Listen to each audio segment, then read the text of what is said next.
Olá, confrades, estou aqui já a postos para começar já já o nosso Saravá, Axé. Vamos então dar início à nossa aula magna de hoje, dia 5 de novembro de 2020. Agora são 20 horas e 10 minutos. Para quem está nos acompanhando ao vivo, é a primeira vez dentro da confraria que eu faço uma aula magna nesse horário. E tínhamos a intenção de conseguir a presença do maior número, né, de alunos, para que talvez pudesse ser esse horário um horário mais possível. Até o instante, não há uma diferença, né, entre os que estão aqui, os que podem estar à tarde. Primeiro, porque eu estou reconhecendo alguns e os números parecem ser os mesmos. Mas é isso, né? A gente vai tentando atender às necessidades de vocês, né? E fazer o melhor possível. Eu quero dizer mais uma vez que é uma satisfação imensa. Eu realmente já me perdi. Eu acho que é a 20ª aula magna.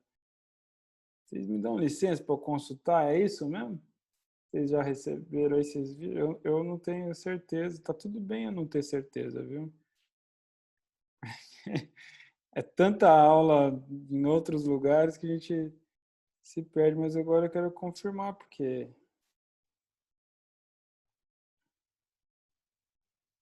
Ah, que ótimo. 20ª aula, é isso mesmo. 20ª aula magna é muito conteúdo, né? Porque pensa só, você que é confrade, não importa se você chegou agora esse mês, né? Você chegou mês passado, quem está chegando depois já tem, fora todos os cursos da confraria, ele já tem todas essas aulas. As aulas normalmente têm 1h30, 2 horas de conteúdo. E aí eu quero ver, vou pôr aqui o mosaico para ver. Você que chegou depois, você já assistiu às aulas magnas anteriores? Alguma aula anterior? Coloca joinha. Muito bem. Vale a pena? Vale, né? É isso. Então, poxa, muito bacana, né? Olha só, quanta coisa interessante que a confraria possibilita. Hoje a confraria possibilita que a gente se reúna 2 vezes ao mês, né? Para quem é prata e ouro, então tem a chance de ter um encontro do livro, do Clube do Livro. Já estamos no 4º livro, agora já está sendo remetido.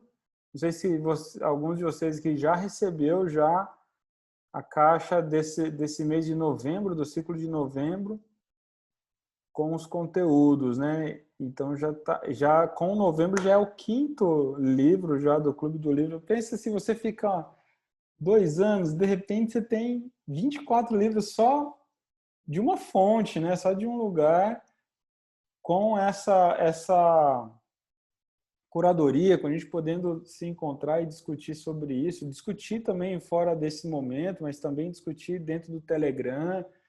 É muito bacana. E essas aulas magnas de assuntos variados desse universo todo que chamamos de Umbanda. E é isso. Então, eu sou muito feliz de realmente poder dizer tudo isso para vocês. E o podcast Umbanda EAD, que entra amanhã, quem está ao vivo está entendendo, né?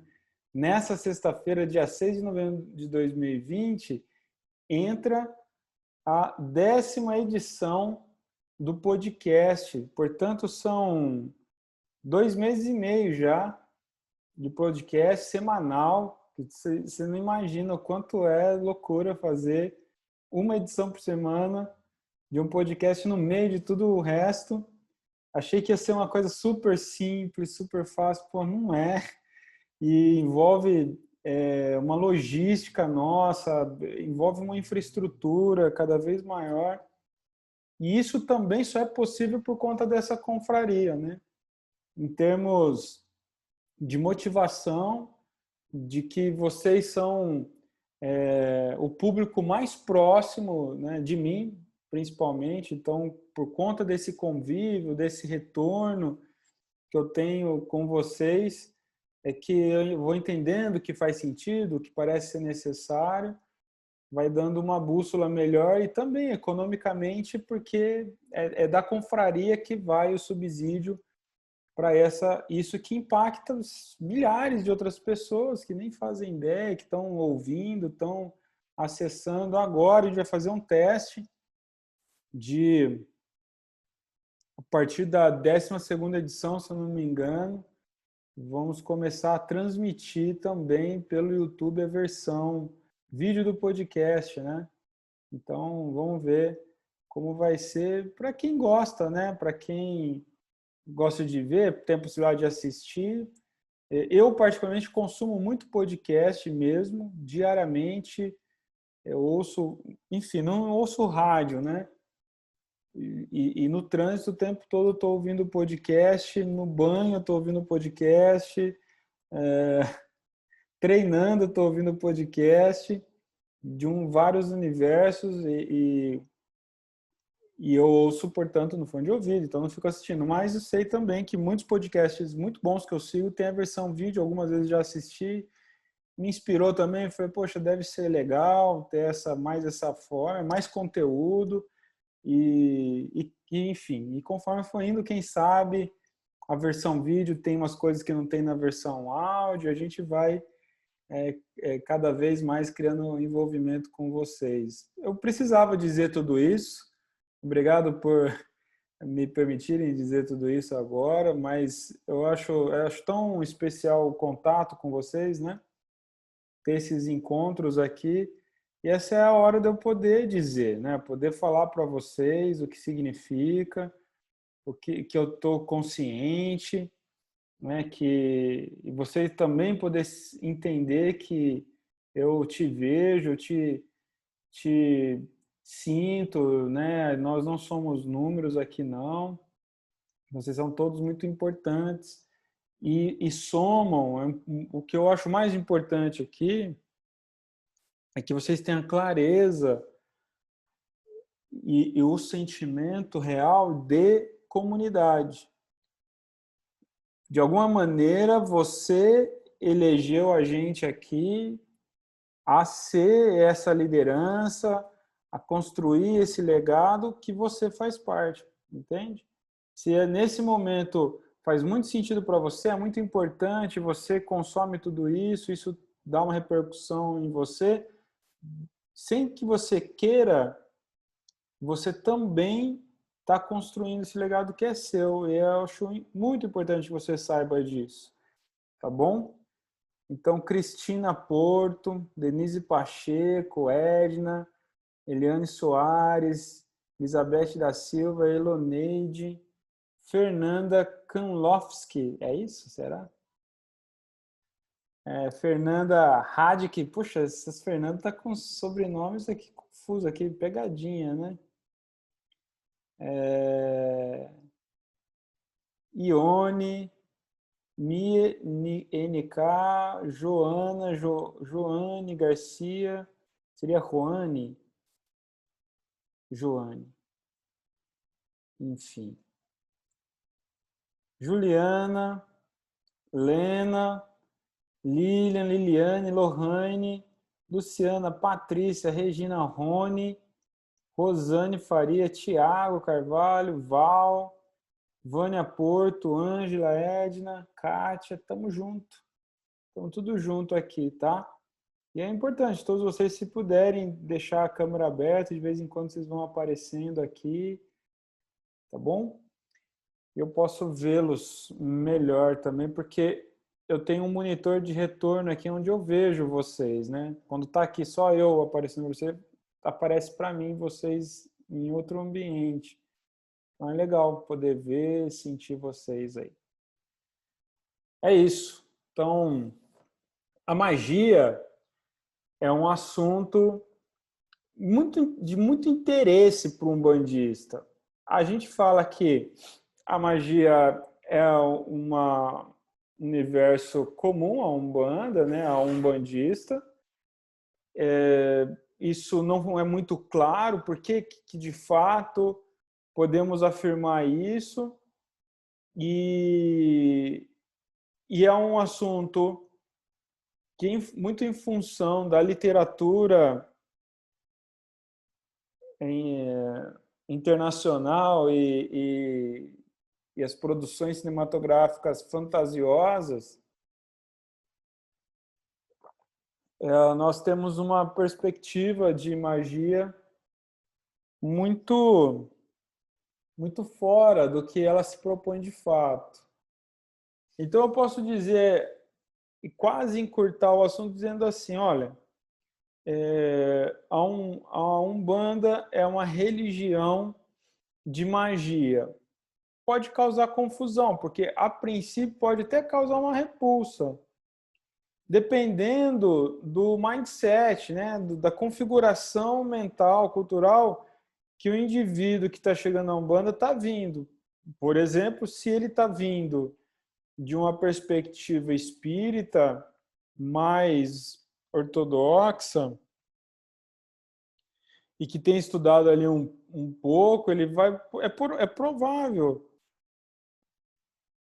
que ele entenda a magia como um retrocesso, uma prática fantasiosa, né? Por outro lado, há aqueles que vêm uma pegada New Age total, né? E aí você fala de magia, nossa, é tudo que eu quero. Quando eu compro a capa, quando que eu compro o cajado do poder, quando que eu vou fazer, né, a minha cartola mágica. E aí nós temos, de fato, um espectro de muito equívoco dentro da religião. Então, se eu vi muito, você também viu. Muito exagero, muita fantasia no ambiente de terreiro, em função desse imaginário que está impregnado no coletivo, desse imaginário fantasioso, Caverna dos Dragões, sei lá, né? O Mago Merlin. Eu lembro uns anos atrás, coisa de 2, 3 anos atrás, um sujeito aí de Portugal, inclusive, eu acho que até tem no YouTube ainda, eu nunca mais vi. Começou a aparecer aí, supostamente ele incorporava o Merlin. E foi, putz, na época foi tema, assim, e aí, meu, ele, cara, se fantasiava, parecia uma mistura de um Elton John, New Age, fantástico, uma coisa bizarra, assim. Ele fazia mesmo as fantasias de mago, desses magos fantasy, né? E aí falavam umas asneiras, claro, né? Não podia ser nada construtivo dali, mas tinha muita gente que seguia, que estava ali, ou por entretenimento, ou porque acreditava, né? O fato é que é um desserviço, sempre é um desserviço, qualquer bizarrice dessa. Na época, muita gente começou a questionar para nós, né? Poxa, mas e aí, né? Tem o Mago Merlin, tem a linha dos magos, tem a linha dos bruxos, e começou essa procura. E começou a aparecer aí uns magos e bruxos e bruxas e linhas nos terreiros por aí afora. É curioso como a nossa comunidade ela é muito impressionável, influenciável e fantasiosa. A gente tem que reconhecer isso, a gente está aqui num ambiente fechado, a gente tem que ter a liberdade de falar, reconhecer isso e entender a partir disso o que de fato são os nossos desafios como comunidade. Como comunidade, né? Essa é a nossa dor. Isso aqui não interessa para quem está de fora. Essa é a nossa dor, é a dor da Umbanda. Quando eu falo nós, porque eu vejo num espectro global, contudo, eu quero dizer que reservada as devidas características particulares, é nossa porque está acontecendo. Está acontecendo em toda a Umbanda. Então, o que machuca a Umbanda, machuca eu, machuca você, né? Machuca os que virão, machuca a todos nós como comunidade. Então, é nossa dor, essas fantasias que estão dentro dela com muita intensidade, com muita força, dentro dos ambientes de terreiro, acontecendo isso impregnado no imaginário da Umbanda.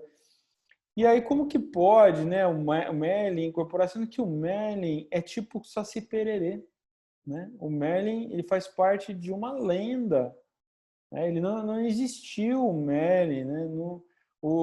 A história do Rei Arthur é uma lenda. Então, é tão forte o impacto da lenda que gera a noção de verdade, como se aquilo fosse um relato de um fato, de uma época, alguma coisa parecida. Não, são lendas, né? Então, da mesma forma que apareceu aí, está aparecendo agora o Exu Saci, pô, não dá para você incorporar a figura do folclore, porque não existe, né? Não adianta, eu acredito, se você acredita, tem um monte de gente em hospitais psiquiátricos acreditando em um monte de coisa também. Então tenhamos ao menos o esforço legítimo de coerência, muito embora bom senso, coerência seja coisas tão subjetivas para nós, né? Para o nosso psiquismo, há que se ter um esforço de normalidade. Assim é que se vive dentro de uma sociedade, dentro de uma humanidade. Então, com tudo isso dito, por quê? Porque quando você quer ver show de horror, em muitos lugares você é em gira de esquerda. Você me pergunta, Rodrigo, como que eu descubro um terreiro bom? Vá na gira de esquerda. E depois, vá na gira de herê. Se o que você vê ali te agradar, se você vê ali te trazer esse sentimento de chamado, é ali um bom lugar para você estar. Agora, se o que você vê ali for um show de horror, você vê ali ferir a sua dignidade, a sua noção de respeito, de ética, de comportamento adequado, então saia, fuja desse lugar. Não tem estrutura que mexa tanto com o nosso psiquismo espiritual, né? Não tem, vou refazer. Não tem nenhuma estrutura espiritual que mexa tanto com o nosso psiquismo quanto a esquerda e os herês, né? Então você quer ver a coisa se revelar, você quer ver a coisa se manifestar ali, o que é que está ali dentro das pessoas, o que é que rege como pano de fundo aquela comunidade, aquele ambiente, vá na gira de esquerda e vá numa gira de herê. Pronto, ali você vai ter a resposta se é um bom lugar. Porque é muito difícil fazer bizarrices com caboclo, muito embora existam, com um preto velho, e até mesmo com os sertanejos, mas vai na gira de esquerda, vai na gira de direita, você vê todo tipo de coisa se manifestar. Poderá você ver o Merlin, poderá você ver o Rei Arthur, poderá você ver o Saci, né? Às vezes, sei lá, até a mula sem cabeça, vai saber, né? Narizinho, Joãozinho, né? Dentro dos herês e assim vai embora. Então, e por quê? Porque eu vi muito disso, né? A gente tem essas extremidades, como eu vinha dizendo, a gente tem a extremidade do cara que não vai acreditar em nada, vai achar tudo isso muito arcaico, um pensamento infantil, né? A magia em si. Outros que vão ter um olhar muito fantástico, então vão sempre achar que magia é mágica. E se não é mágica, se não é efeito pirotécnico, se não é palco, mas é alguma coisa, ao contrário daquele que quer negar toda percepção de magia, o que vem a ser a magia, né? E o que cabe a nós, umbandistas, entender sobre isso, já que nossa religião Diferente da grande maioria das religiões, ela não distingue seu espaço mágico do seu espaço ritualístico, litúrgico. A Umbanda, ela é uma religião essencialmente mágica, no sentido de que ela é uma religião de pura magia. E sem fantasia. Sem militância aqui. Olha só. O que isso vem a ser, de fato? Isso vem a ser que a magia cerimonial, a magia prática e a magia na perspectiva filosófica, que é o que mais interessa, é o que se manifesta na Umbanda o tempo todo. Não há nenhum movimento no ambiente de terreiro se não nos processos de magia. Veja, dentro do sufismo, perdão, dentro do islamismo, para você ter um acesso ao místico, à magia, ao transcendente, você vai ter que partir para um processo do sufismo. Então, o sufismo é a mística do islamismo. Dentro do judaísmo, você pode ser judeu, seguir o judaísmo teórico, tudo de uma forma. Mas se você quiser ir para um lado mais profundo, iniciático, mágico, você vai estudar e ser iniciado na Kabbalah. A Kabbalah é a mística do judaísmo, né? Então, só que o Kabbalah não está aberto para todos, né? Qualquer um, não é qualquer judeu, né? Não é só o fato de ser judeu que você já tem acesso. É um processo preparatório, como qualquer caminho prático de magia. E não bastando isso, então você... N, se liga. Então, não bastando isso, me perdi aqui. Então, eu falava de Natal, né? Olha só. Perdi o fio da meada aqui. Saindo. Vem aqui. Desculpa. Vamos lá. Eu realmente perdi o fio da meada aqui. Eu vou dar continuidade dentro do que eu acho importante. Sim. Então, o que ocorre?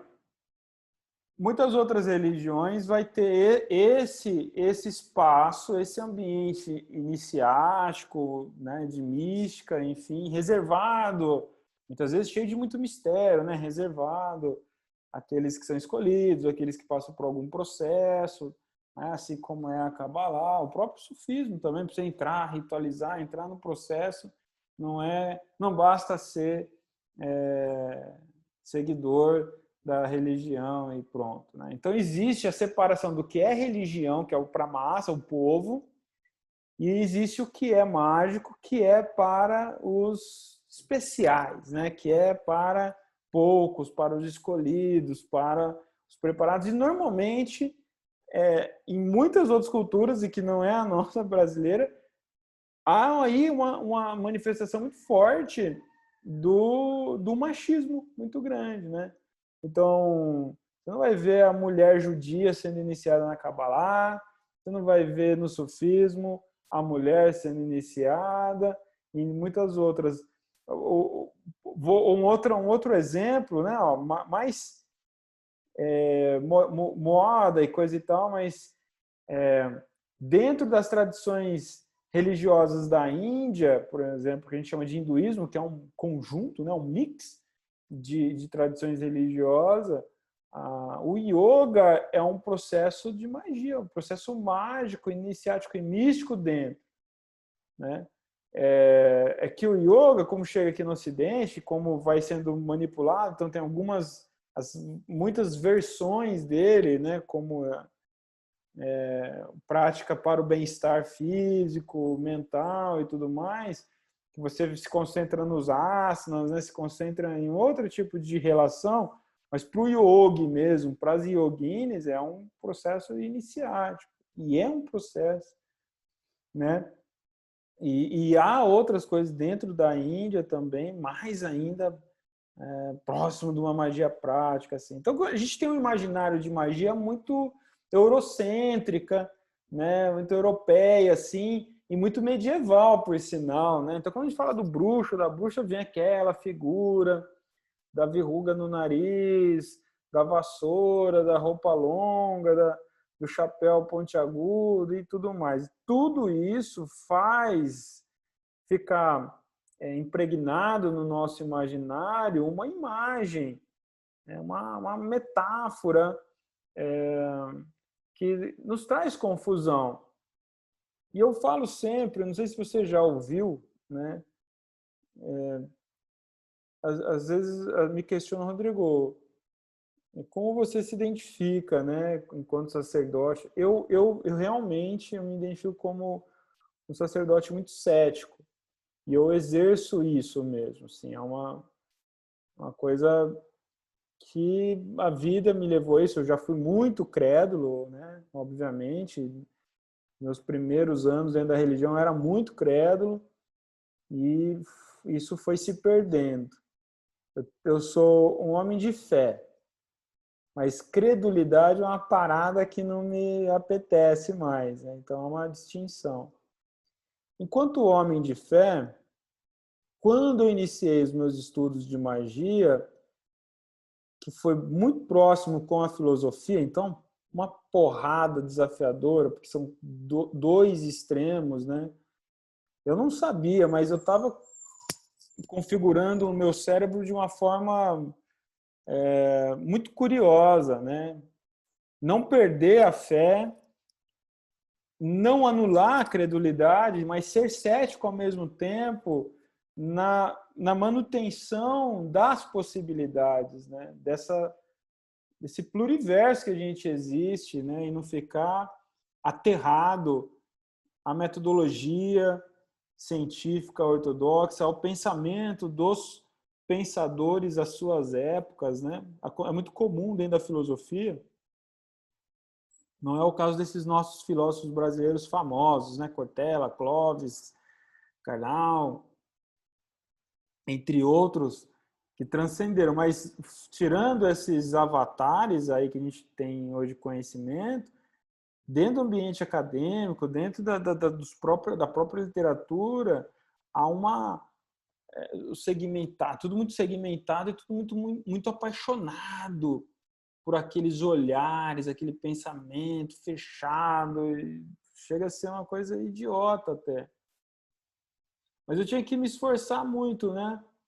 Então, o que acontece? Dentro do processo de magia, houve uma hora que eu vi a convergência. A convergência de um pensamento sistêmico, de um pensamento lógico, um pensamento mais realista, vamos dizer assim, com a percepção das múltiplas possibilidades, né? Então, nessa hora que tem a convergência, eu também tenho acesso à teosofia. A teosofia de Helena Blavatsky, por exemplo, é uma parada fodástica, assim, né? Se você tiver a oportunidade de ter acesso a alguns livros dela e ler com calma, né? Sem euforia, com ir degustando, uma mulher incrível, né? Que a gente tem umas linhas da filosofia que estuda ela num olhar. Eu vou recomendar aqui, eu sempre prometo coisas que eu sei que eu não cumpro, mas vocês podem me cobrar, né? E às vezes eu não cumpro só para ver se vocês vão me cobrar mesmo, viu, Lília? Então, aí vocês não cobram, eu deixo passar.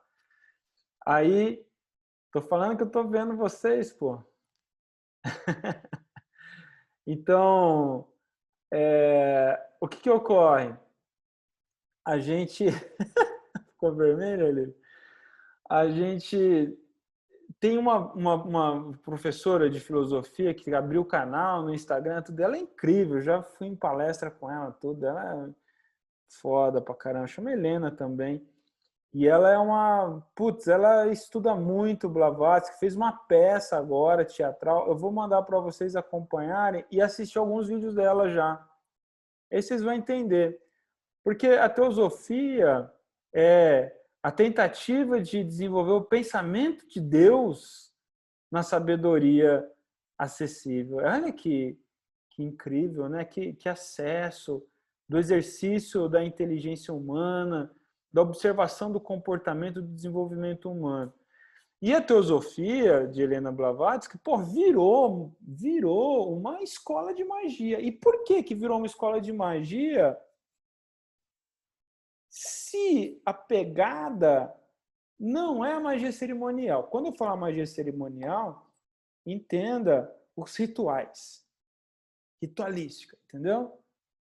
Então, escrever no chão, posições, não sei o que, tal, são processos mágicos. Existe. A gente faz muito isso. Conto riscado, acender vela, né? Cantar a música com as frases definidas, né? Ó, a gente tem muito ponto para todo tipo, mas tem um ponto, não sei se você já ouviu, que é assim, ó. Deixa eu lembrar aqui direito e evocar a minha afinação. Vocês vão ficar impressionados, porque essa é a grande parada, né? Impressionar vocês com as minhas múltiplas habilidades. Ó, é bem antigo assim, ó. Olha o que ele quer dizer. Caboclo da Pedra Preta, ele gosta de Vetini. Se não gosta de Umbanda, o que vem fazer aqui? Você imagina que isso daí significa assim, mano, vamos na rua, agora vai sair no pau, né? E isso desencadeia uma vibração no ambiente de terreiro de repulsa para quem não está conectado àquela vibração. Eu já vi mesmo. Eu já presenciei algumas vezes pessoas ficarem incomodadíssimas na hora que chamam esse ponto, porque se ela não entendeu verbalmente, ela sente um incômodo energético. Não vou ficar mais aqui nessa parada. Então, você tem esses desencadeamentos. E é uma magia, a magia cantada. A magia cantada é muito presente dentro da Umbanda. A gente vai falar um pouco mais de tudo isso. Agora, aí a gente tem o ponto de quebra-demanda, né? O ponto de chamada, ponto de subida, ponto de cura. E o que seria isso, né? Então, isso tudo faz parte da magia cerimonial. Está dentro da Umbanda, impregnado dentro da Umbanda. Todo o movimento dentro da Umbanda, toda a reza dentro da Umbanda, de fato, ela é cantada, né? É o verbo como gatilho de um processo de magia. Entenda isso. É o verbo como gatilho de processo mágico. Agora, não é assim. Mas a Helena Blavatsky não definiu rituais, né? Houve um... O olhar dela é tão profundo, tão místico do ser humano, que virou uma escola de magia. Por quê? Porque o que cabe a nós aqui entender é que magia não é de fato as práticas. A gente pode até cunhar, a gente pode ser petulante a ponto de dizer assim, ó, separe magia como estilo de vida, como forma de pensar. Muito embora nós umbandistas não precisa se deslocar, é só ser um bandista que você já tem um estilo de vida da magia, você já vive como um mago, e os feitiços são as práticas. Né? Porque a magia é uma coisa muito maior. Os feitiços são as práticas, né? Muito embora alguns queiram dividir, não, a feitiçaria é uma coisa, a magia é outra, não é. Porque a hora que você para assim, ó, vou pegar aqui o sapo, vou pôr a foto aqui dentro, costurar a boquinha, falar umas asneiras aqui e vou ferrar com o fulano. Funciona essa parada, essa merda, essa magia, ela é simples, ela funciona, cara. A gente fez o podcast 2 podcasts atrás, eu acho que foi sobre demanda, ou o número 7, acho, foi sobre demanda. Aí a Thaís ouviu e ficou horrorizada, falou assim, meu, como que você deixou passar esse podcast assim? E por quê? Porque eu comecei a ficar incomodada você falando das magias negativas com tanta propriedade que deu a entender que você faz, que a gente na Umbanda faz, que tá dentro da Umbanda isso. Não ficou claro que não tem nada a ver com a Umbanda, né? Eu acho que deu essa impressão mesmo. E também deixa pra lá, né? Já foi. Mas não é, eu sei, não quer dizer que eu pratique, tá bom? Mas enfim, o do sapo é um ritual para quem tem estômago, né? Porque tem que ter estômago. Mas quando você tá odioso, você tá querendo ferrar alguém, você fica sem escrúpulo, né? Você perde mesmo. Vai ter nojo de sapo? Se alguém fala assim para você, ó, segura esse sapo aqui, que isso aqui, ó, vai aniquilar o seu inimigo. Não tem jeito. Você vai pegar o sapo, enfim, é uma porcaria, nojento. E aí faz isso. O sapo funciona, cara. Funciona. E isso é ritual. Isso é magia prática. Mas o que é na prática? É um feitiço. Tem começo, meio e fim e tem hora para acabar. A magia como caminho de consciência é um caminho sem fim. Ah, que interessante. Isso não parece um bando? Ó, vou pôr aqui o mosaico. Quem aqui tem mais de 3 anos de Umbanda? Mais de 3 anos de Umbanda. Bom, deixa eu ver aqui. Quem aqui tem mais de 10 anos de Umbanda? Olha lá. É isso. Então, a grande maioria tem mais de 3 anos, alguns mais de 10 anos. Quando você começou na Umbanda, era tudo muito fantástico, assim. E talvez tenha dado a sensação que em pouco tempo você iria dominar essa parada, né? Acessar isso daí, entender e tá tudo certo. Aí, mais de 3 anos depois, mais de 10 anos depois, onde estamos? Onde estamos? Aqui, ó. Estamos aqui conversando. Putz, destrinchando. Descobrindo coisas novas. Então, eu tô desde 96. Desde 96. E são o quê? 24 anos. Não paro de investigar, não paro de aprender, de descobrir coisas novas. O que eu estou falando aqui hoje para vocês, eu não tinha capacidade de falar há 15 anos atrás. Não estaria falando há 15 anos, não tinha, entendeu? Porque é um construto. A gente está aqui construindo junto. O que eu quero dizer com isso? Esse é o caminho sem fim. Se um dia eu sentir que cheguei no fim, cheguei no fim da rua, né? Daqui não tem mais para onde ir, porque já explorei todo o mapa, então eu vou sair da Umbanda.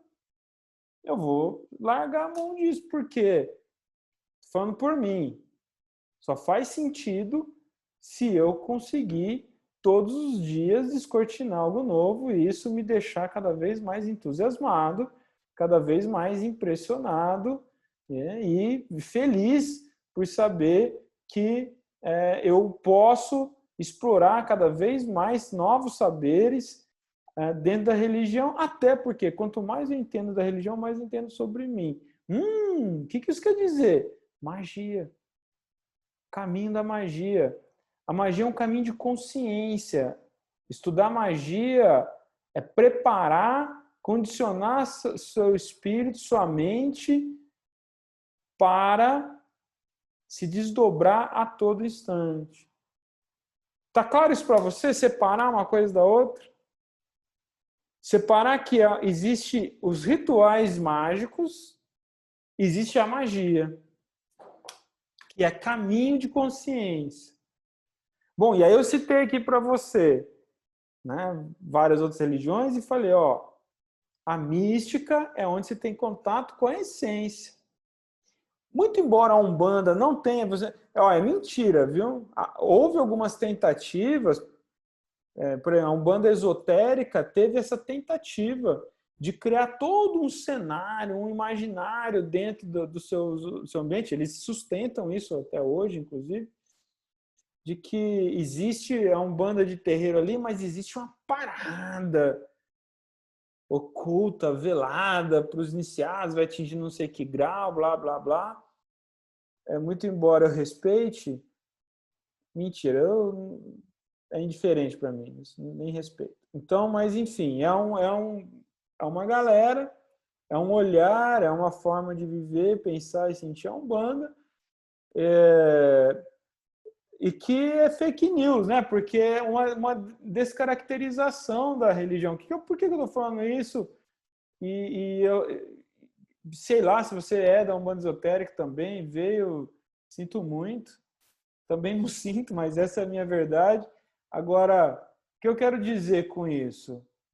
Que não dá para respeitar uma segmentação que também tentou em 1940, 50, 90, tirar o preto velho da religião porque era importante embranquecer a religião. Pô, vai pro inferno, né? Se ele existisse. Agora, com isso, a gente precisa entender que existe, né? Existe essa tentativa. E eu conheci alguns terreiros de Umbanda esotérica, ou com uma influência de Umbanda esotérica. Nossa, tinham quartos fechados, só os escolhidos podiam entrar, e não sei o quê. Isso funciona, né? Para uma galera que tem essa ideia, dessa necessidade de separar as etapas, de se sentir cada vez mais especial, coisa parecida. É muito contrassenso de uma Umbanda que eu vivo, né? Dessa Umbanda que a gente preconiza aqui, que é a Umbanda de que é o seguinte, é todo dia, né? É todo dia. Umbanda você vive todo dia, ela em plenitude. Todo dia você tem por desafio dar um passo adiante. Só que vai ter dia, meu irmão, que você vai dar 3, 4, 5 passos para trás. Porra, você vai ficar a semana inteira voltando.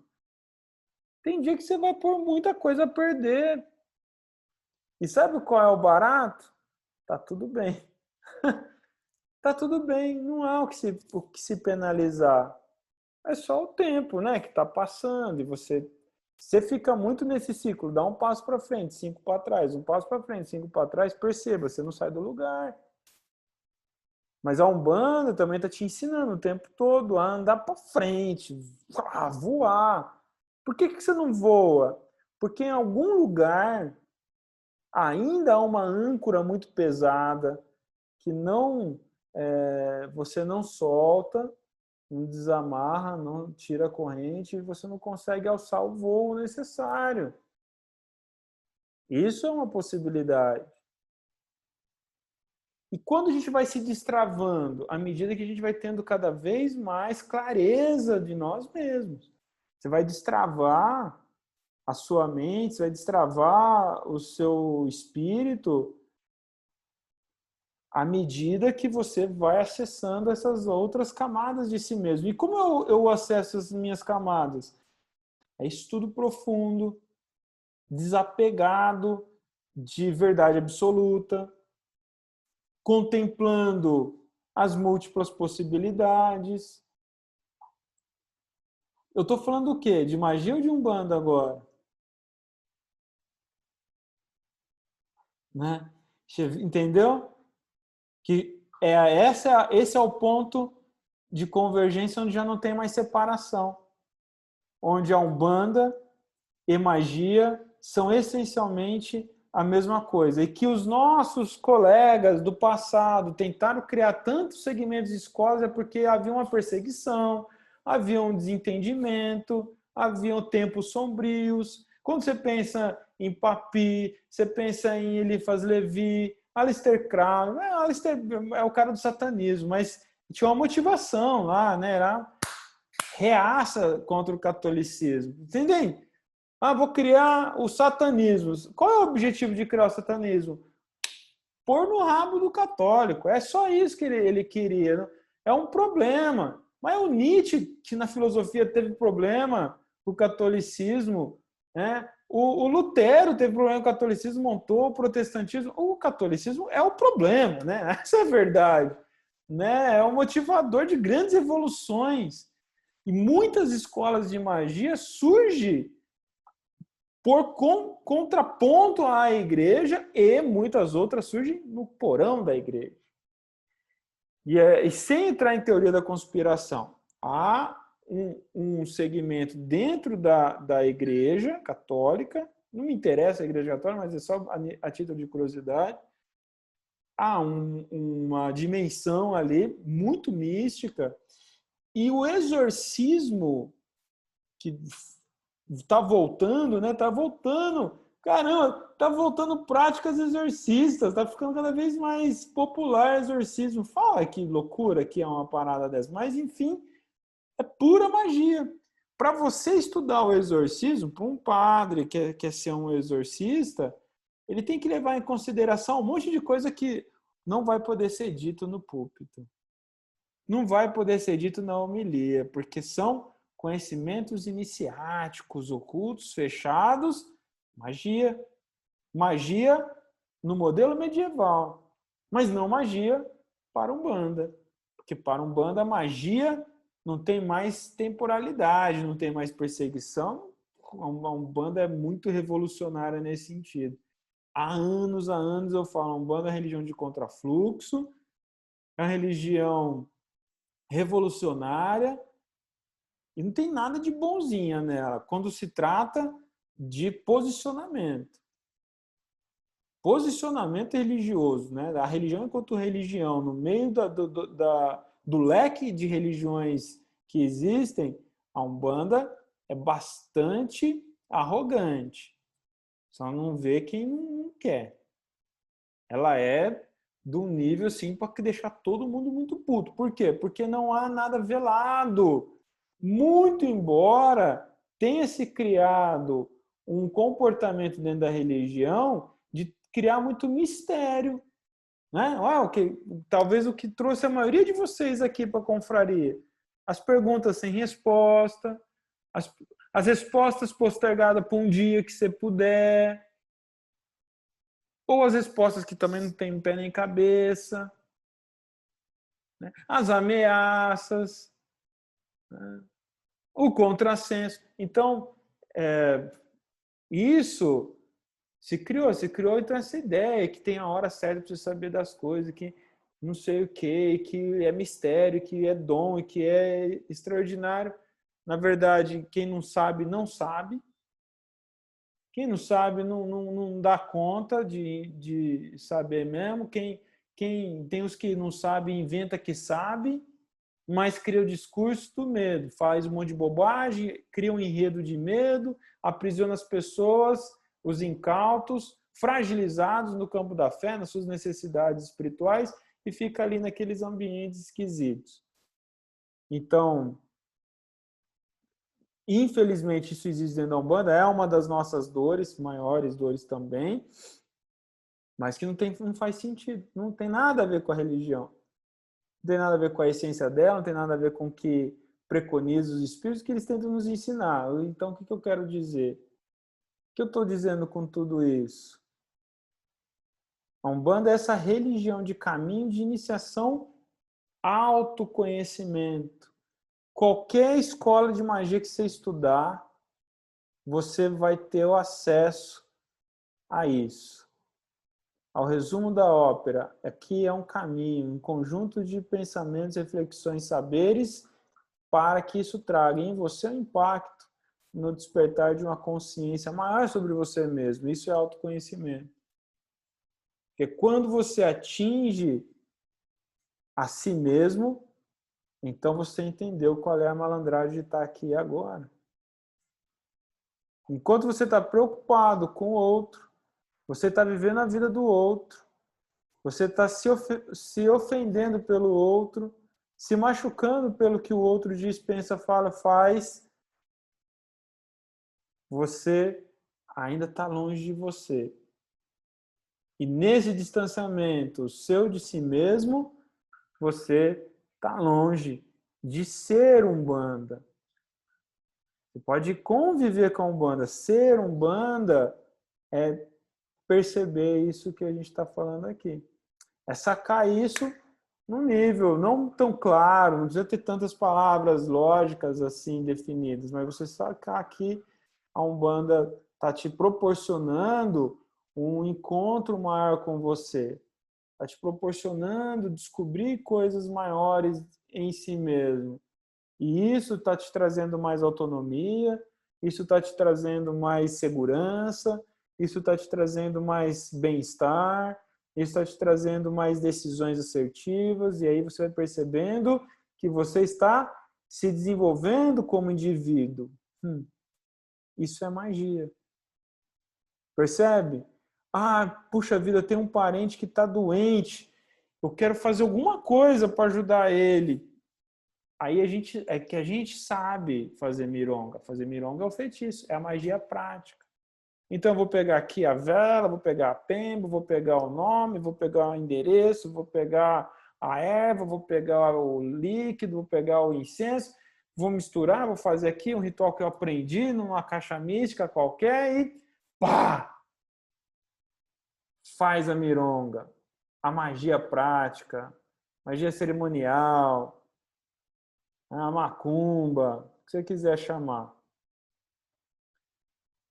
E aí você desencadeia uma ação, você usa a natureza elemental a seu favor, dentro da sua necessidade, com coerência, com bom senso, com amor, não tem como errar. Isso é magia cerimonial, isso é magia prática, isso é magia de terreiro. Nesse caso, com os elementos que eu falei aqui, né? Pois o sapo já não é mais magia de terreiro, é europeu.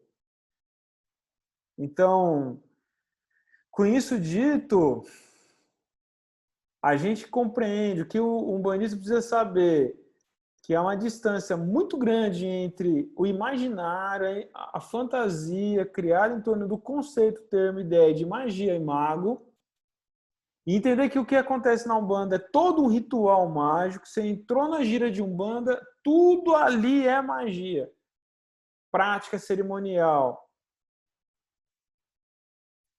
Tudo ali é magia, prática cerimonial, para te levar, te conduzir a uma busca, uma vivência de um despertar de consciência sobre você, e isso é caminho de magia. A Umbanda, ela é em si uma escola de magia. Não tem distinção, não tem um momento. Não tem um momento, não tem uma hora. Não, você desde o primeiro contato. Ó a N ali. Ó, você acredita que isso daí tá fazendo aquele barulhão lá? Parecia gente grande, né? Não, tem 30 centímetros. E aí você sai desse lugar de contemplador, você sai desse lugar de devoção, de passivo, para ser ativo. Um bandista mesmo é indivíduo ativo na sua escalada espiritual. Ele é ativo. Ele tem um período de dependência, como toda criança, né? Precisa ser preparada, ensinada. Depois ele é ativo. Você mesmo acende sua vela, você mesmo faz sua oferenda, você mesmo faz suas mirongas, não para de aprender. Alguma vez, quem está aqui na confraria há mais de 5 meses? Quem está aqui? Então tem 2 aqui, 3, que eu estou vendo. Então, ó, vocês 3. Alguma vez o que foi na caixa mística era um ritual que você já sabia, já tinha feito alguma vez? Você fez? Virou? Então a gente não para de aprender, é isso que eu estou falando. A magia ritual, você não para de aprender também, mas ela tem que te levar a quê? Então, todos vocês aqui receberam a caixa de Oxum? Bom, vocês viram a aula, né? A videoaula dessa. Entendeu o que significa o olhar para essa magia de 7 dias numa busca consigo mesmo?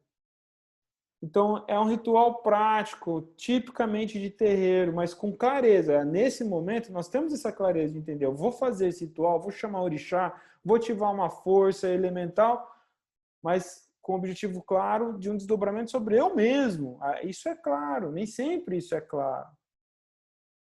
Nem sempre é claro isso daí. A gente está tornando claro isso por um objetivo definido aqui. Então, o que o umbandista precisa saber sobre magia é que a magia é o que define a Umbanda. Mas como fazer isso mais essencialmente correto? Afastar a mágica, afastar a fantasia, afastar a ideia de que tem que ser mirabolante, afastar a ideia de que tem que ser comprovável, afastar a ideia de que tem que ser impressionável. Então, essa percepção, essas perspectivas é que devem sumir do nosso ambiente religioso, do ambiente de terreiro, para que a gente possa viver um outro olhar, uma outra experiência cada vez mais próxima do que talvez a gente possa dizer assim, coerente, né? Muito embora seja perigoso usar esse termo, sei lá, mas é o que a gente tem que desafiar aqui, tentar ter aqui, né? E agora eu vou abrir aqui o microfone para que vocês que tenham dúvida possam dizer. Antes disso, contudo, quero dizer que amanhã eu vou mandar para vocês no Telegram e no e-mail um privilégio a respeito da turma de magia. Isso, primeira vez que a gente vai abrir a turma de magia, iniciação à magia, fora do exclusivo, que sempre foi exclusivo para quem fez teologia, né? Tinha concluído teologia. Pela primeira vez, muito em função desse momento de pandemia e tudo mais, a gente vai abrir ao público geral. E vocês que são confrades vão ter um privilégio. Amanhã eu explico melhor, vocês vão receber lá, tá bom? Vou abrir aqui. Então, para que eu possa abrir pela ordem, levante a mão aí, use o recurso aí, levantar a mão, para quem queira fazer pergunta, conversar. E é isso. E aí eu vou chamando, tá bom?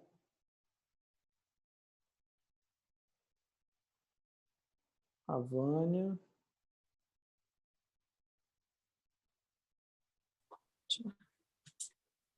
Pode falar, Vânia. Boa noite a todos. Boa noite, Rodrigo. Tudo bom? Tudo bem. Rodrigo, as minhas dúvidas, elas podem às vezes parecer um pouco fantásticas, mas é com pertinência às magias que eu fiz. Então, por exemplo, eu falo sobre as magias que o pai Rubens trouxe. Então, fiz magia do fogo, magia de Exu, magia dos anjos, enfim, algumas magias. Nesse contexto da magia, nos cursos que eu fiz, eu lembro de sempre ouvir: a magia não tem nada a ver com a religião, né? A magia que você vai aprender aqui, então não está vinculada a Umbanda, tanto que cores de velas são às vezes distintas em um ponto ou outro, e tudo bem. E esse é o primeiro ponto, né, de não ter vínculo com a religião. Esse é o primeiro ponto fixo que ficou, se sim ou se não. O segundo é com relação a... Como é que eu vou explicar isso? Aos meus mestres de magia. Então, vamos pensar assim. Eu nem digo ao fato de que, claro, aqueles que fazem mau uso da magia, solicitando de uma maneira contrária, né, solicitando algo ruim a alguém. Eu digo de você parar de utilizar daquela magia, enfim, porque você é uma preguiçosa. Você parou de trabalhar magisticamente. Há a possibilidade dos mestres de magia, no caso de eles estarem conosco, de eles simplesmente se afastarem, no sentido de ela não está fazendo uso contínuo, ou não está fazendo o trabalho devido, no sentido de, entre aspas, precisa, né, já que você tem uma ferramenta, utilizar essa ferramenta. E com base mais ou menos seria essa as minhas dúvidas iniciais. Obrigado, Vânia. O que acontece é o seguinte, quando o Rubens começou o processo, ele tinha a necessidade de desvincular a magia da Umbanda, da religião, muito embora porque talvez ele quisesse acessar mais pessoas, outras pessoas, e conseguiu, e colocar a magia divina em um lugar diferente. Eu estava lá no começo, então tinha coisa do Colégio de Magia Divina, que chamava, primeiro o nome foi Colégio Magno, dando essa força, essa coisa assim do maioral e tudo mais, né? E o fato que não é verdadeiro, né? A magia divina ele foi aprendendo com os guias, né? Nos trabalhos do terreiro, no particular, os mestres iam passando para ele coisa toda fundamentando as magias que era do terreiro, que era das entidades. Então, não há nenhuma distância entre a magia do fogo e os pontos riscados que os guias riscam, né, e trabalham. Somente o método evocatório, determinação e tudo mais que você cria, ele criou ali um sistema, né? Mas é a mesma coisa que eles fazem desde sempre. Então, mas era um processo de manobra. Então, não é verdade, né? A magia divina é uma magia de terreiro, com essa roupagem, com patente, com outros protocolos, que está tudo bem, funciona, está tudo certo. Mas não é, né? O colégio era o terreiro, né? O trabalho era ali dentro do terreiro e não tinha distinção. Quando você ia para a formatura das egrégoras, era o orixá que chamava, era linhas de Ogum, de caboclo que vinham, então não é verdade, né? Que é separado, ou apenas tentou criar só uma linguagem, mas isso é um discurso que ele usava no começo, depois foi ficando por conta de reproduzir, mas ele mesmo parou de fazer ficar confirmando isso, né? Porque ficando cada vez menos possível, né? Porque estava na cara que não é. Enfim. E o mestre de magia fica aí, tá ligado a você antes do contato com essa magia e depois. Então, o grande barato é saber que nada tem que, né? Não é porque você aprendeu que você tem que, né? Agora, a questão é, você tem ferramenta, tem uma necessidade, né? Você tem um martelo, prego e tem uma necessidade de pendurar um quadro. Você optar por pagar alguém para fazer isso por você é uma opção, né? Ou você mesmo vai lá e faz. Então é isso, né? Tá respondido, Vânia?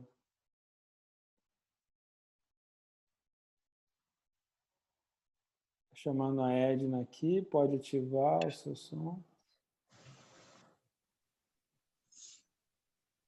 Oi, Rodrigo. Cadê? Oi, Tá me Ed. ouvindo? Ficou pronta a janta aí, Ed?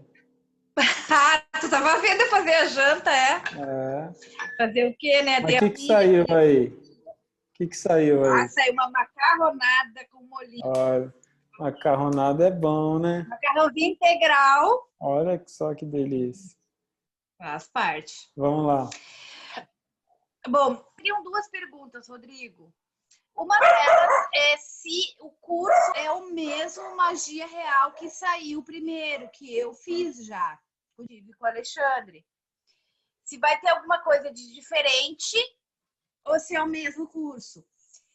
E a outra questão, entrando nessa, já que a colega também se aprofundou um pouco mais na questão da magia divina, eu te pergunto o seguinte, eu lendo o livro Memórias de um Quiumba, ele fala que em determinado momento ele encontra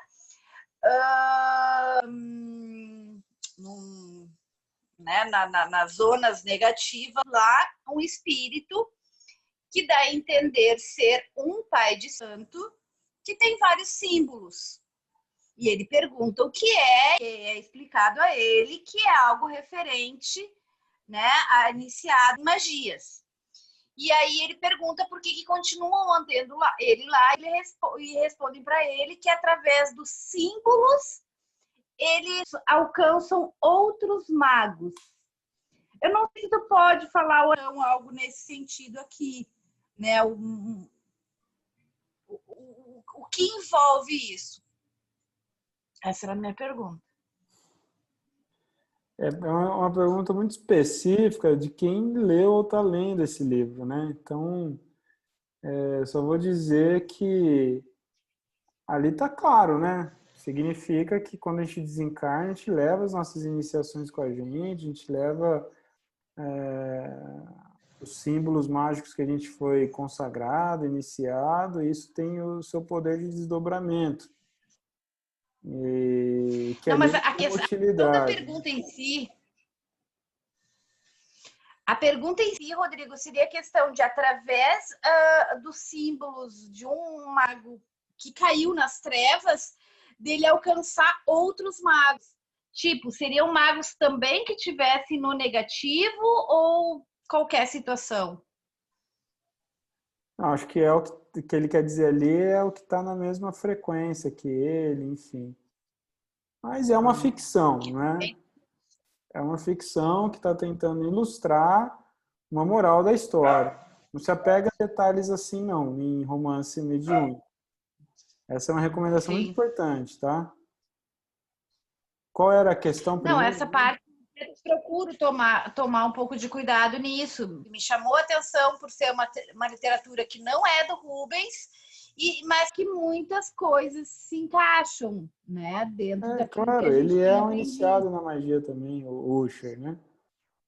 O José foi iniciado por mim, aí depois passou e depois por Rubens. Ele vai falar coisas que... Tá, em relação ao curso. O curso que você fez em relação ao curso, é o mesmo? É a magia arte real, iniciação à magia? Magia arte real. Então é o mesmo curso. O que vai ter diferente é que a gente vai dar um curso dentro desse curso, ao vivo, de ponto riscado, magia de tempo. Ah, vocês podiam liberar isso para quem já fez. Não, a gente não Pensa pode. nisso. Não. Desagradável. Tudo Tchau. bem, obrigada. Alguém mais quer falar? Tirar dúvida? O Thiago estava aqui, saiu o Thiago. Quer falar? Ativa aí o som. Boa noite, Pai Rodrigo. Me ouve bem? Sim. É interessante, dois pontos e algo que me aconteceu hoje, porque o que eu vejo, que pouco que eu estou estudando aqui dentro do EAD, que magia é um posicionamento, que existe práticas para se atingir aquilo que a mente do magista quer, né? Ele tem instrumentos para ele canalizar aquilo. E o senhor falou sobre a questão das caixas místicas, como que é interessante a questão do esconder, você não está pronto, você não pode, vai chegar um momento, a entidade vai falar, porque, por exemplo, os rituais da caixa mística que eu fiz, eu já vi muita gente fazer coisas semelhantes, e, no entanto, há mais de 10 anos dentro da Umbanda, dentro da corrente, você ainda não está pronto, você ainda não está preparado, tem que esperar, esperar, não se sabe o que tem que se esperar. E, no entanto, quando eu fiz, quando eu pratiquei,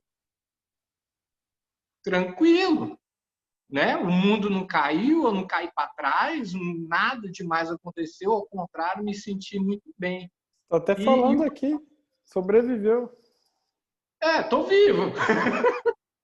E hoje algo muito interessante, e me fez pensar também o que a colega falou de fazer os rituais, renovar os rituais de tempo em tempo. A caixa mística que veio com a guia de Exu. Hoje eu estava usando ela, fui à rua, voltei, eu estava no quarto em pé, a guia arrebentou.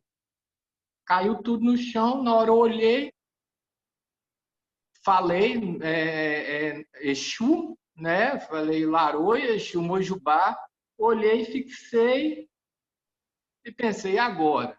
Porque se eu tivesse no terreiro, alguém ia socorrer, é uma demanda muito grande, vem cá e tal. O que eu fiz? Eu recolhi, fui na firmeza que eu tenho de Exu, coloquei lá, acendi uma vela, chamei pelo nome, Exu, fiz tudo, bonitinho, conforme, ó, tá aqui a guia, foi consagrada na vossa força, no vosso axé, é a minha guia que eu estava usando, ela acabou de arrebentar, e eu peço que se foi alguém pensando mal, alguma coisa, alguma demanda, que seja cortada aqui. E senti a presença e ainda falei, eu estou muito tranquilo. Se ela arrebentou porque desamarrou, porque arrebentou, porque a linha não aguentou, estou fazendo o protocolo aqui, está em sua mão. O que tiver de energia minha ainda nessa guia, eu não vou usar mais, que seja desativado, Laroi e Exu. Então, foi interessante a aula aqui hoje disso que aconteceu comigo. O que a gente está aprendendo aqui, uma das coisas que sempre me toca muito é, filho, tranquilo, tá com tranquilidade para fazer? Beleza, faz. Não tá? Não faz. Né? E eu vejo que a questão da magia tem muito essa pegada. É sempre um super mestre que não te ensina nada, só me acompanha que eu não estou te ensinando, né? E não faça, tenha medo, cuidado, isso você não pode fazer, você nunca vai aprender. E eu estou fazendo, e, como o senhor disse, estou vivo.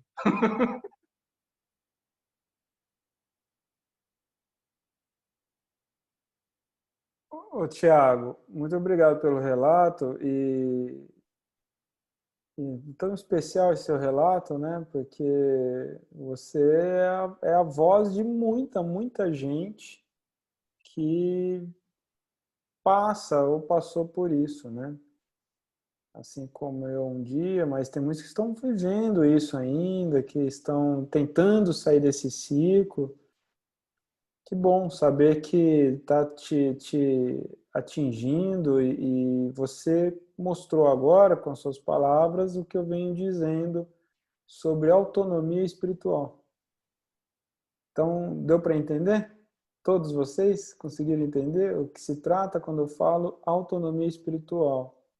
Então, pela bagagem já de aprendizado aqui, pela segurança que já se construiu aí no Tiago, ele se viu autônomo.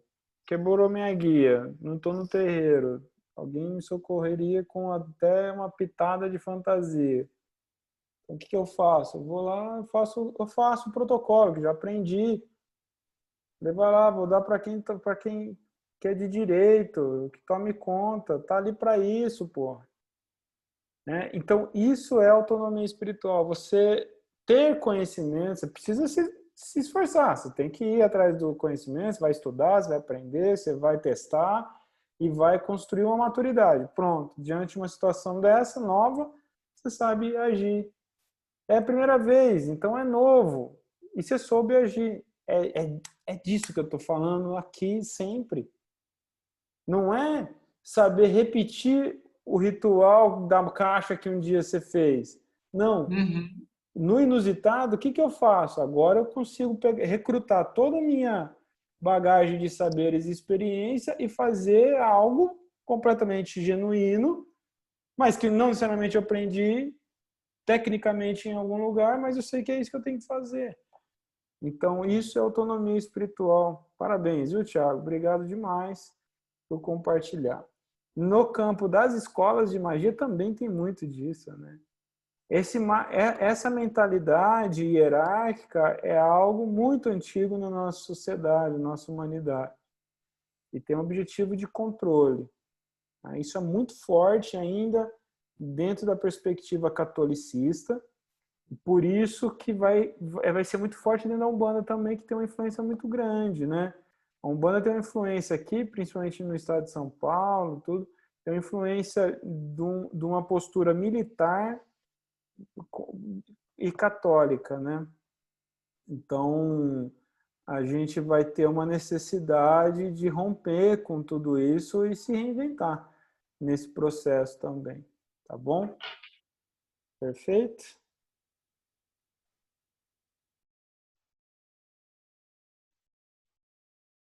A Eliane, pode ativar o som. Boa noite a todos, boa noite, pai. Você mencionou a respeito de, dentro desse curso de magia, a questão de pontos riscados, né? Cadê a Eliane? Peraí, Eliane. Tentando te achar aqui. Achou? Eliane Soares. Isso. Achei. Achou. Boa noite. Mencionou a respeito, dentro desse curso de magia, a questão dos pontos riscados, né? Eu às vezes eu fico meio confusa, porque como eu sou médium em desenvolvimento, então lá no meu terreiro, diz assim, não, você, por favor, o seu guia tem que riscar o ponto, não é obrigatório. Eles não obrigam nada. É uma coisa que vai acontecer com o tempo espontaneamente. Mas, por favor, evita de ficar olhando internet, como é que é o ponto da Maria Padilha, como é isso, como é aquilo. Aí eu estou obedecendo as regras do meu terreiro. Agora, à medida que eu fui assistindo as suas giras, também as aulas e as lives, tudo isso, ensina da gente riscar o ponto. Mas isso não tem nada a ver com de influenciar como se fosse a assinatura do meu guia. Não tem nada a ver. Uma coisa é uma coisa, outra coisa é outra coisa. É isso. Eu posso, Eliane, riscar um ponto a partir do momento que eu estou fazendo aquela minha magia ou que está fazendo a minha oferenda. E é diferente Eliane, médium, quando eu estou com o meu guia e ele achar uma devida oportunidade de fazer o ponto riscado dele, né? Que é a assinatura dele. Né? Então, às vezes, isso me confunde. Aí, às vezes, eu fico com medo. Se eu riscar, será que vai me influenciar depois? Sabe? Então, uma coisa que me deixa muito confusa isso. Não, é exatamente isso. Uma coisa eu trabalho com o Caboclo Tupinambá, eu nunca vi o ponto dele, eu vou pesquisar aqui nos 3.333 pontos cantados e riscados de Umbanda para saber qual que é o ponto dele. Aí você está se influenciando, você está inseguro e buscando uma informação pré-existente. A assinatura do guia, ele vai dar e vai ser genuíno. Agora, o que você aprende, o arsenal de pontos riscados, de aprender a fundamentação das ondas mágicas, os signos e símbolos, e você aprender a construir os pontos, inclusive, porque o nível mais avançado é você ver um problema e falar, pô, eu vou riscar um ponto assim que está na minha cabeça. Você construiu o ponto. Estou adiantando aqui um processo. Você vai ter o conhecimento. Isso não muda, né? Eu continuo incorporando espíritos que vêm e riscam seus pontos pela primeira vez, e não sou eu que estou riscando, é eles, né? E tem uns momentos que eu não estou incorporado, em que eu vou fazer alguma atuação e eu vou riscar um ponto dentro do meu saber de combinações simbólicas, e eu vou construir um portal a partir disso. Então, é a questão do portal, né? Hã? É a questão do portal, né? É isso que eu ia mencionar. Então, E as mandalas também, né?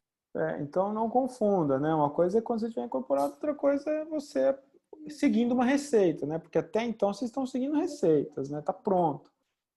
E se você pesquisar na internet o que é que eu estou mandando de ponto riscado para vocês fazer, também não vai ter nada pré-existente, vai ter algumas coisas, um outro símbolo ali que se aproxima daquilo, mas o ponto não, é tudo muito exclusivo, né?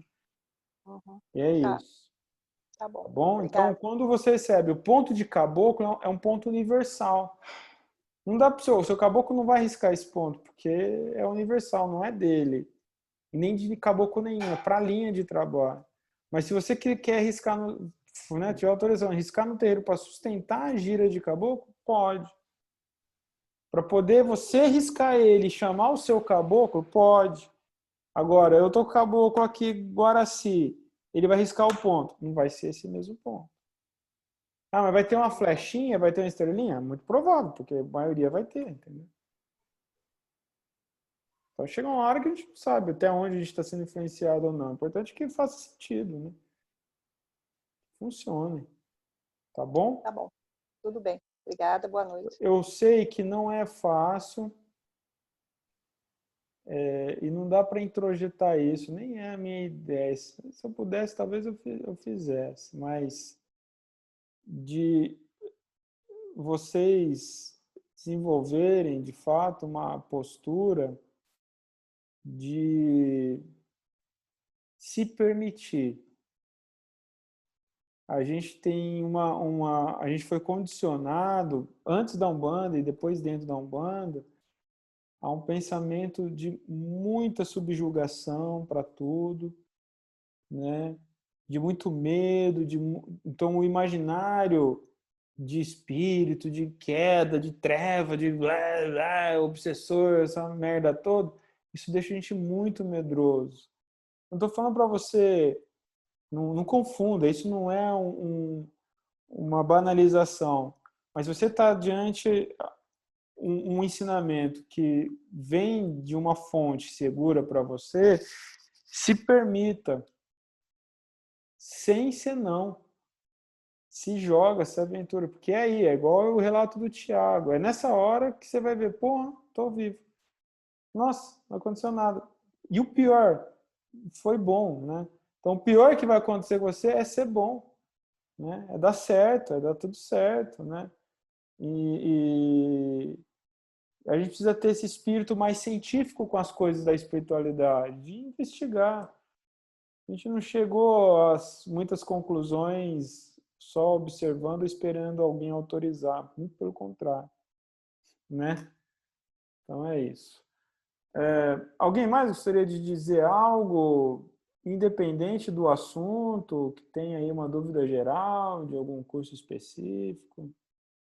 Então vai, Cristina Porto. Boa noite, é um prazer estar aqui. Uhum. Tenho uma dúvida assim, na semana retrasada eu participei de uma gira de Erê, tá? E teve alguns médiuns, né? Sendo uma delas, fez algumas coisas bizarras assim. Aí no final, um babalorixá chega para a pessoa e diz assim: minha filha, eu lamento muito informar, mas eu acho que teu Erê teve cruza com Exu. Quando eu ouvi isso, eu fiquei pensando assim, meu Deus, os herês não são inocentes? E como vai ter cruza? Isso pode acontecer, pai Rodrigo? Vamos tentar traduzir, Sabe? né? É, Os termos regionais aí. é diferente. Cruza, quando fala cruza, quer dizer que veio cruzado, né? Isso, teve um Cruzado. cruzamento. É isso só? E aí, assim, analisando o decorrer, né, do médium, ela fez algumas coisas bizarras, tipo Por assim, exemplo, pegou um copo descartável, colocou um álcool gel, né, e foi dar para uma criança que estava assistindo também a cerimônia. Então ficou uma coisa assim muito estranha ouvir esse tipo de situação, né? Dizer que tem um cruzamento, que o Exu tá, né, tá atuando junto com o Herê, enfim, uma coisa muito nublada, assim, que deu muitas dúvidas na geral total, né?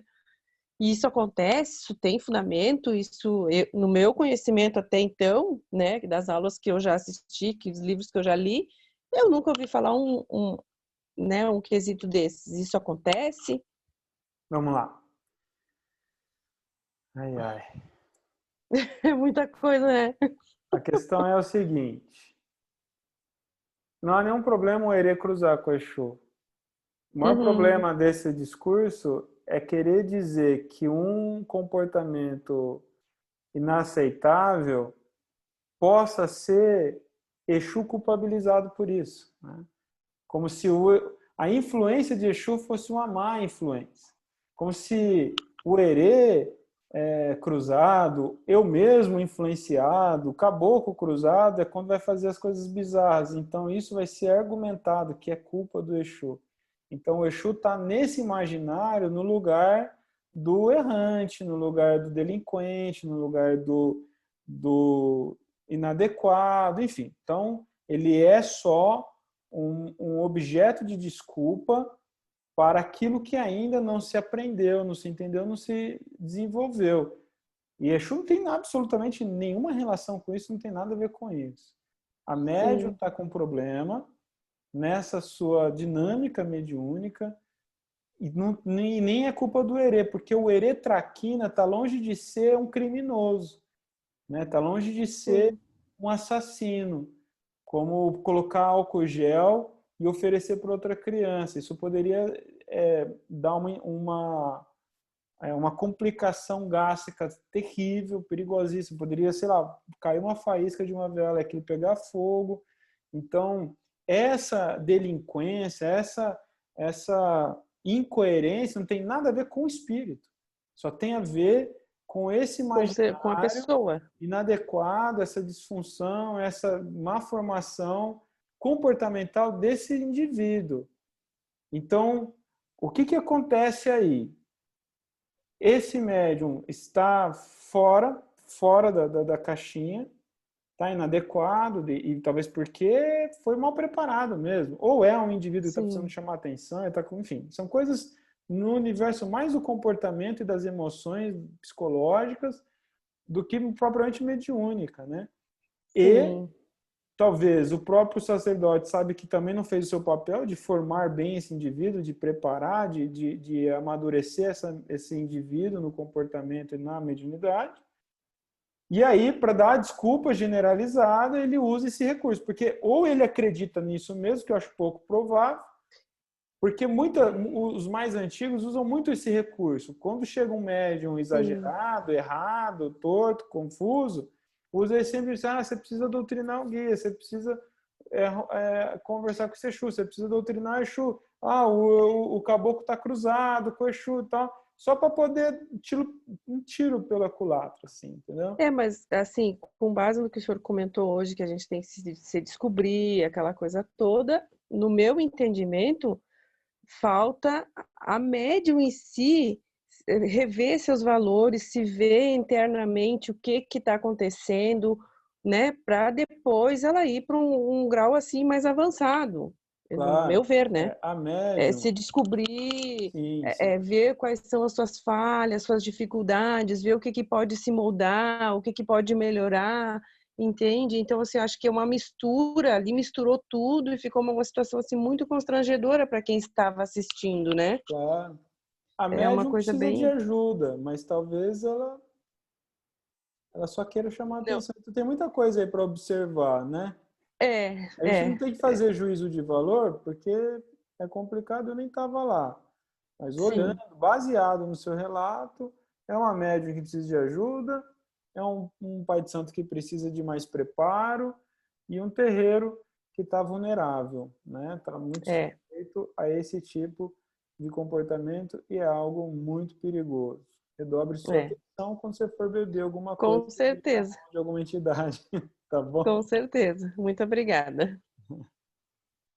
É isso, então, chegamos ao final dessa nossa aula e aproveitando ainda esse relato da Cristina, olha só, quando eu digo que a Umbanda é uma religião de magia, de iniciação e de desenvolvimento de consciência, a religião não quer dizer que as pessoas tenham entendido. Então, há uma distância entre a que se propõe a Umbanda, entre a que se propõem os indivíduos. Então, não quer dizer que, muito embora a Umbanda seja esse ambiente oportuno, que as pessoas dentro da Umbanda sacaram isso e aproveita isso, essa oportunidade, esse modo. Então, por isso, a gente tem que se preocupar e focar em nós mesmos.